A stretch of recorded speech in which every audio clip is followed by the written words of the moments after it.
अस्सलाम वालेकुम नाज़रीन, उर्दू पॉइंट के साथ मैं हूँ आपका मेज़बान औसाफ अली खान। रात के आखिरी पहर में ज़मान पार्क के बाहर आवाम का एक समुंदर उमड़ आया है, क्योंकि पीटीआई लीडरान ने रात के 2 बजे आखिरी पहर एक कॉल दी कि तमाम पीटीआई कारकुनान इस टाइम ज़मान पार्क के बाहर आ जाए। इमरान खान साहब को गिरफ़्तार करने की तैयारी की जा चुकी है, प्लान बनाया जा चुका है पंजाब पुलिस की जानिब से। इस पर कितनी हकीकत है ये आपको बताएंगे। हमारे साथ हम्माद अज़हर साहब मौजूद है।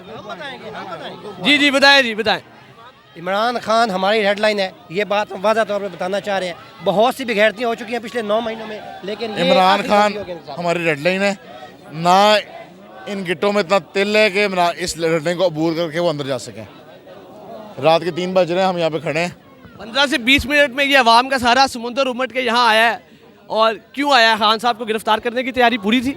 खान साहब को गिरफ्तार करने का सोचा है सिर्फ इन्होंने, सिर्फ इंटरनली मीटिंग्स हुई हैं और उसके बाद आपने देख ली है यहाँ पर रिस्पॉन्स किस तरह है। आइए हम आदर साहब से बात करते हैं। अस्सलाम वालेकुम सर।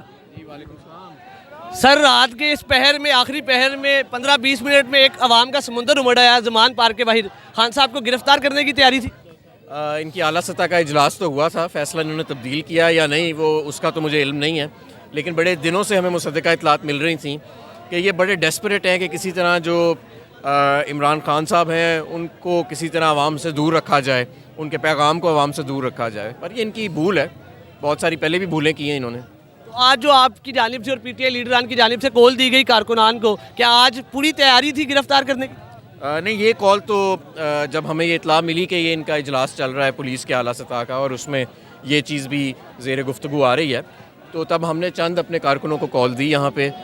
लेकिन जब वो बात थोड़ी निकली बाहर तो कारकुन खुद ही बहुत सारे और भी आ गए और अब यहाँ पे हज़ारों लोग इकट्ठे हैं। तो इस टाइम काफ़ी बड़ी तादाद पीटीआई कारकुनान की यहाँ मौजूद है। अगला लाएअमल क्या है? कब तक यहाँ सब रहेंगे? हमारे कुछ कारकुन तो मुस्तकिल यहाँ रहेंगे, लेकिन जब तक हमारी तसल्ली नहीं हो जाती तो कि कोई ऐसा इनका मंसूबा नहीं है तो तब तक हम यहाँ पे मौजूद हैं। आपको क्या लगता है, कैसे आपको तसल्ली होगी? क्यों इतने ईमानदार हैं सब? जैसे हमें पता लग गया इनके करने से पहले, और ये भी पता लग गया कि इजलास कितने बजे शुरू है और उसमें क्या गुफ्तगू हो रही है, तो ये भी पता लग जाएगा।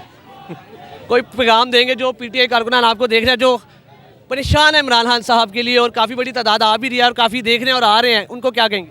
देखें, ये हमारी जो तहरीक है हकीकी आज़ादी की, ये फ़ैसला कुन मराहिल में दाखिल हो रही है और इस वक्त बहुत ज़रूरी है कि जिस वक्त जब हम कॉल दें आपने बाहर निकलना है। और मैं इस वक्त आज के मौके पे इंशाल्लाह ताला आप सुकून रखें।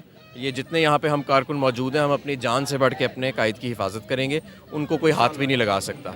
लेकिन अवाम, सबसे बड़ी ताकत अवाम है और जब अवाम सड़क पे निकलती है तो बड़े बड़े ताकतवर फ़िरौन जो हैं वो उनकी कांपें टांग जाती हैं। तो तैयार रहें, जब हम कॉल दें उस वक्त हो सकता है आपको निकलना पड़े, लेकिन अभी आज इंशाल्लाह ताला जितनी यहाँ पे तादाद इकट्ठी है ये एक मुनासिब है खान साहब के लिए, और इससे बढ़ के भी हम लोगों को अगर बुलाना चाहें तो किसी भी वक्त बुला सकते हैं। खान साहब की मकबूलियत इस कदर है कि रात के इस पहर में अभी पूरी कैनाल ब्लॉक हो चुकी है, तकरीबन सारी ट्रैफिक वहाँ पीछे रुक चुकी है। तो अगर कोई ऐसा कदम उठाते हैं तो फिर पीटीआई कारकुनान, फिर पाकिस्तान का हर चौक तहरीर स्क्वायर बन जाएगा। नाज़रीन, आपने देखा कि जैसा कि हम्माद अज़हर साहब का कहना था कि अगर इमरान खान साहब के ख़िलाफ़ कोई भी कदम उठाया गया तो पूरा पाकिस्तान के हर चौक तहरीर स्क्वायर बन जाएंगे और हर कारकुन हर घर से निकलेगा और इमरान खान साहब की हिफाजत के लिए तैयार रहेंगे।